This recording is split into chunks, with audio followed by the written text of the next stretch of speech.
I am filled with emotion because, like I think many people here, you've had more impact on my life than anyone I can think of, and you've saved it.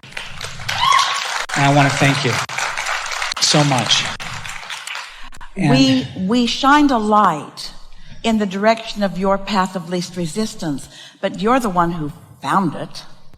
In other words, we're not brushing off the compliment at all, and we are certainly receiving the appreciation, but there are vibrational matches all over the place here that we don't want you to miss. Yes.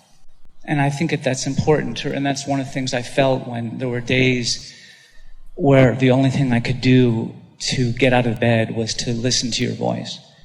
And things are always working out for me became a mantra of mine, and I recognized that. Not just a mantra, a knowing. Yes. Mantra, words, lip service. Knowing something else. Yes. And being here and seeing and being in this community that has built around this vibration is an island, using a reference to an answer you gave earlier, that I feel like I belong in more than I ever have in my life. Yeah. So I want to thank you, and I wanted to... Matching feels good. Yeah. It's also always the quest, and it's also always available. In other words, there's never a lack of matching that's serious. Yeah. Even in a moment when it doesn't feel like you're matching up, there's still nothing serious going on because you can match up. We're expressing our unconditional presence. Yeah. Yeah. Unconditional presence. Right. Yeah. And so the question that I have, sometimes spirituality in my past sometimes has been connected to a degree of superstition. And I think that that's, a negative thing that I'm vibrating above at this stage. But something that you've said before has stuck with me, which is the idea when you talk about momentum, when you're really in momentum, and you use the analogy, which is interesting because we were in San Francisco, and you use the analogy of the car at the top of the hill, and how if it's at the very top, you can stop it, but if it's all the way, it's got Once momentum. Once it gets going, you're not going to stop it with your body. What I'd love to hear some affirmation of is that it is, no matter where the car is on the hill, there still is something to be done, unless you feel like there really isn't.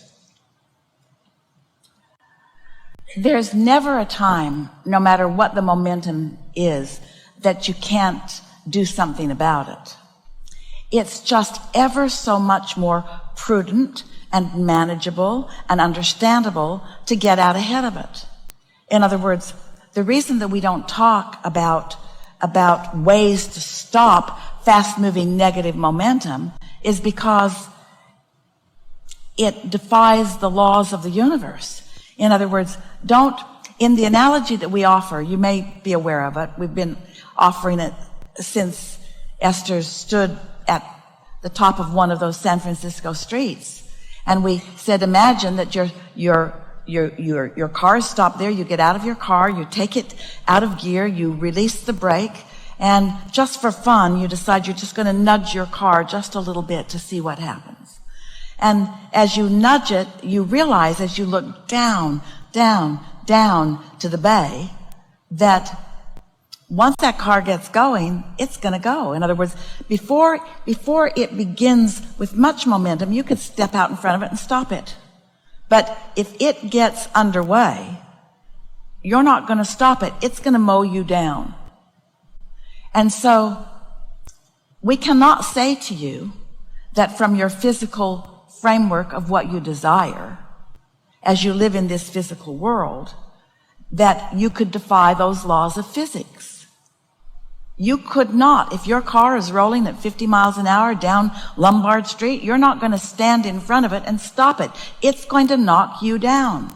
Those are laws of physics, because the momentum was such. Well, there are vibrational laws of physics, and they are not different in the non-physical world than they are in the physical world. The difference is that you are eternal, that you never get it done. where in your physical format, the question that you're usually asking has to do with this time, this moment, am I going to get knocked over? Or could I really stand against that car?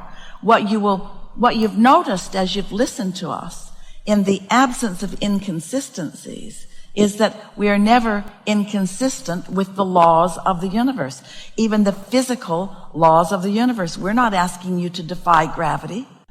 We don't tell you jump off a building, get your faith all shored up.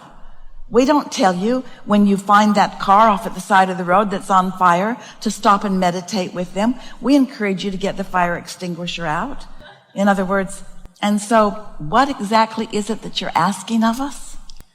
What I'm asking is, I feel as though I have some momentum of when I first started my career as a writer, I believed I could do anything, and I did. They can't hear you. When I first began my career as a writer, I believed I could do anything, and I did. And I set records in Hollywood, and I had anything I wanted to do happened. And then as my career has advanced and I've come closer to... Before you go further, we want to clarify something. Yes.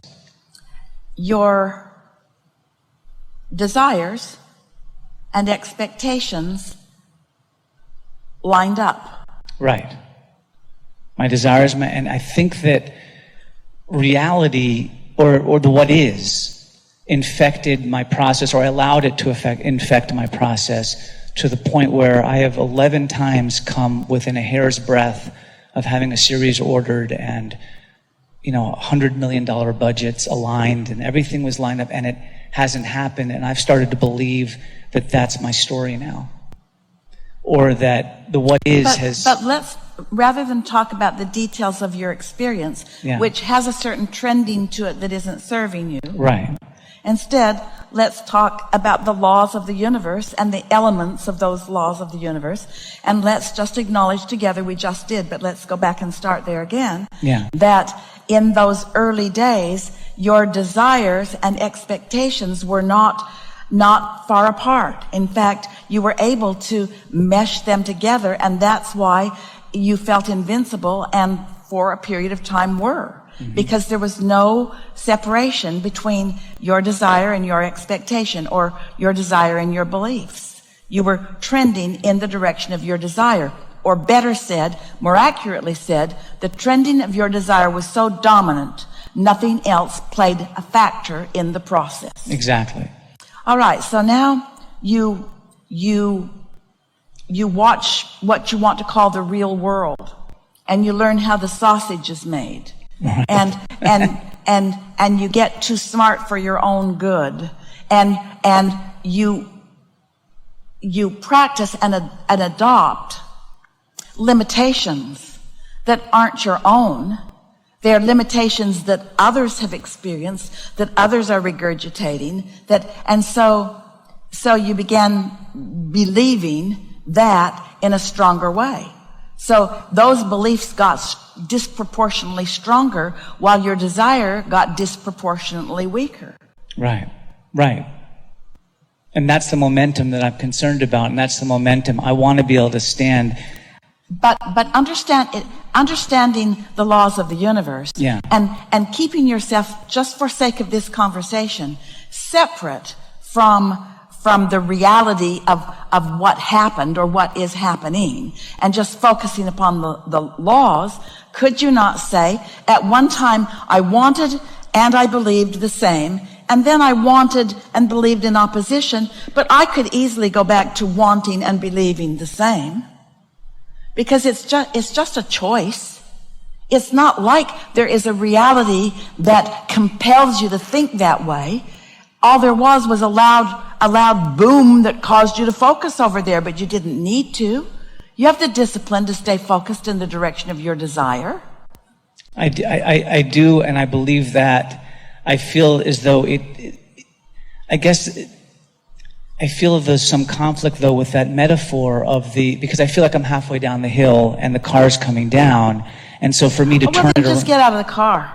Just get out of the car? Just get out of the car and get on a different hill. And get on a hill that's not that's not, don't put yourself in a precarious position to begin with. I see. So what's happening is I'm picking the belief that is not serving me, and as why opposed would you to... do that? You would do that because you're wanting to prove something, because in competition that's what you do, because there's a belief in overcoming things that you're wanting. In other words, it's just a whole bunch of human trending that isn't real and isn't true and doesn't have anything to do with you, that you've just focused on. Writers do that. In other words, that's one of the things about being in the business of writing, is that you want to be relatable.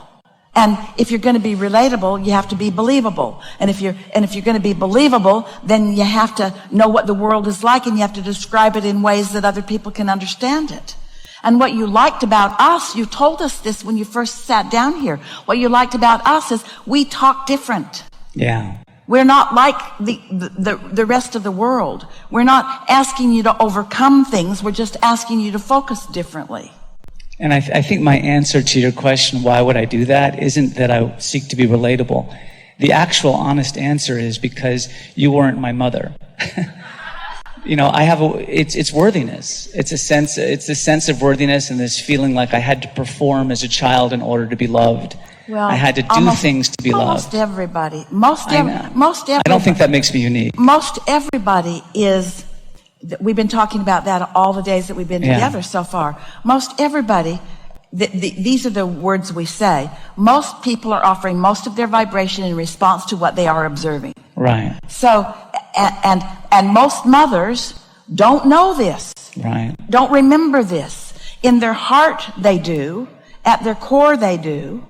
But that's why we're teaching unconditional alignment, not conditional alignment.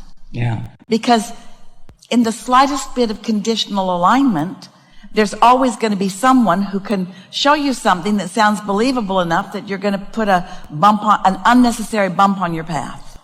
It's all right. Well, this feels like being in the presence of infinite wisdom, as you have described and as you present. It feels like being in connection with your own inner being is what it feels like. It feels like Esther makes it easier for you because she is there right now, and she's got good words that display it, and the format is such that, and so it is an environment that is more conducive to having your undivided attention, so you feel like that. But you don't need this, and you don't need Esther. You have access to this, and often have experienced it, and you know that. Yes. And so, like what we were talking about earlier with in midst of some lovely conversation, don't ask it to always be that way. Don't hold yourself to some standard that is illogical. Let step one be an important and frequent part of your experience. That's what step 5 is. Step 5 is, I know how this works. I don't always do it. Esther's most often offered line to friends that she's romping around with is, I don't live it, I just teach it. But she wants to live it and does her best at living it, but she knows that she's not always trending in the direction of what she wants. Sometimes she's trending for the funny, sometimes she's trending for the harmony, sometimes she's trending just for the rebellious decision to tantrum for a minute. Yeah. Yes. Oh. In other words,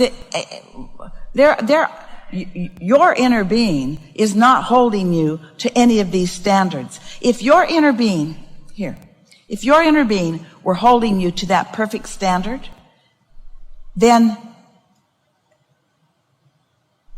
if your inner being were not always loving you, if your inner being were sometimes as mad at you as you are at you, you'd never feel the anger because you'd be in harmony with your inner being and there'd be no separation. Oh. The very fact that you feel negative emotion is your evidence that your inner being never goes there.